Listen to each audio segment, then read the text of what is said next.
So Paris Jackson is very much worried about her father's estate. These lawyers that are overseeing the estate are making very interesting payouts to themselves. Could they be stealing from Michael Jackson's estate? And Paris just caught on to it. Oh, guys, welcome back to my channel, Down the Rabbit Hole News. I am the Rabbit. Guys, a very, very interesting article just broke on Us Weekly. Michael Jackson's daughter, Paris, uncovers irregular payments made by dad's estate, raising questions. Now, let me just say this. There's always been a lot of controversy over the Michael Jackson estate, people trying to get in it, do all kinds of things and whatnot. So I'm kind of wondering what this is all about. Michael Jackson's daughter, Paris Jackson, discovered irregular payments being made by her late father's estate that raise serious questions for her. According to court documents, Paris 27 has objected to a request by the executors of her father's estate, John Branca and John McClain, for legal fees. Michael died, of course, we know, June 25th of 2009. The beneficiaries of that estate are Paris and his sons, Prince, and Michael's mother, Catherine Jackson, was also taken care of in the will. The fees related to work done for the estate between July 2018 and December 2018. The legal fees, take a long time to be approved by the court due to Michael's estate being quite complex. In her motion, Paris called out the executors for not providing adequate responses to the court's inquiries or making a clear, enforceable commitment to bring these long delayed fee petitions current. Paris says she is concerned with the executor's practice of granting so called premium payments for unrecorded attorney's time. Her lawyers explained during this 1 6-month period alone in 2018, executors requested that the court approve $625,000 in payments to 3 law firms for what they say is uncaptured time, without explanation as to why counsel was incapable of recording unbilled time, or why such a failure should not preclude payment. Now, I do have to say, I didn't even know that attorneys could do that. To show you guys directly that article, I should have done that earlier. But right over here, my friends, 625,000 in payments in 3 law firms for what they say is uncaptured time. What is uncaptured time?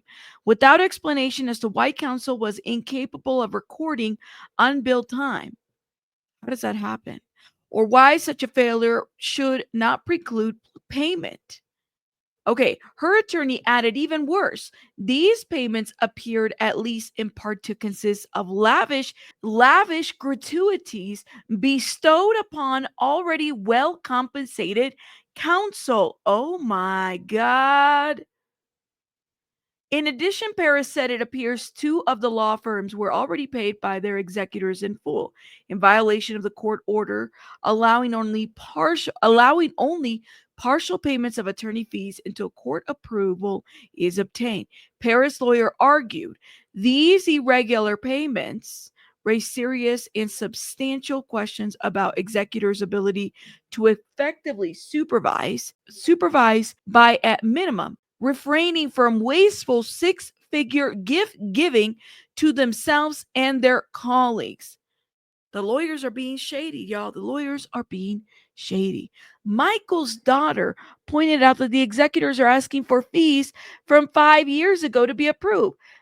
Such a delay makes a meaningful review of any underlying legal, much less real-time monitoring of substantial legal work, all but impossible, Paris' motion pointed out.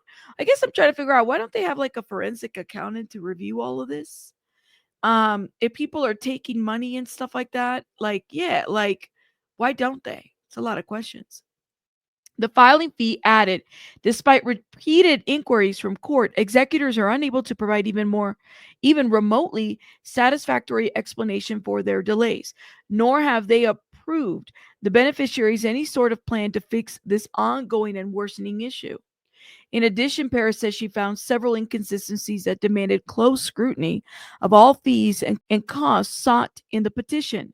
She pointed out that the fees requested for each firm changed as the petition was modified by the executors.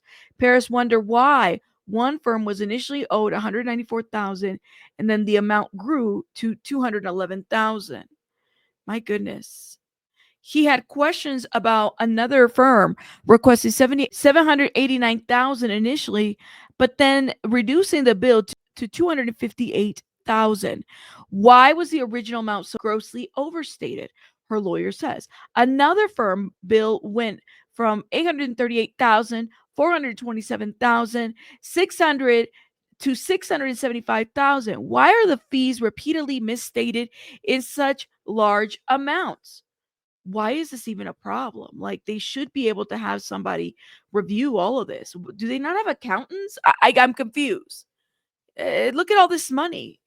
All this money that's being collected and sent off, and all these lawyers being paid off. Ultimately, when it looks like when a person dies, their estate, who does it go to? The lawyers. The lawyers, the lawyers, the lawyers. My goodness. Paris demanded that the entire request for 625,000 in legal fees be denied until the attorney's invoices can be gone over in court. I agree with Paris. Shout out to Paris. She also asked that they submit a plan to figure out how to handle the fees being approved faster. In court documents, the executors argued that they had an agreement with Michael's children to present petitions for fees in 6-month increments. Last year, Catherine, 95, and the executor were going back and forth over the sales of portions of Michael's music rights to Sony for the estimated 600 million. Catherine objected to the sale. In court documents, the executors scoffed at Catherine's objections and said that the deal was fair. At that time, they told the court they paid her over 33 million since Michael's death, including a 160,000 per month allowance, plus put her in a 15 million home. Virtually no request of Miss Jackson for her care or maintenance has been declined by the executors, their motion reads. The judge ended up siding with the executors and approved the deal. Oh, so interesting, guys. Could these people be stealing from the estate? I mean, it just seems like highway robbery to a certain degree. Like, could there be more to these celebrities' estates? What are they paying for? All this money that they make while they're living, and then suddenly people are fighting for it. I mean, I would assume that Michael would have wanted it for his kids, right? And of course for his mother. Like, he was really good about taking care of her, but the estate still needs to be, handled. And it sounds like they want to make sure that, the parents are taken care of, that everybody's taken care of in this estate. Guys, let me know what you guys think in the comments about this situation. Are they stealing from this estate? And why don't they have an accountant? Where's the forensic accountants? And is this kind of typical of celebrity estates? I mean, let me know what you guys think in the comments. I'll see you guys later. Rabbits out. Bye, guys.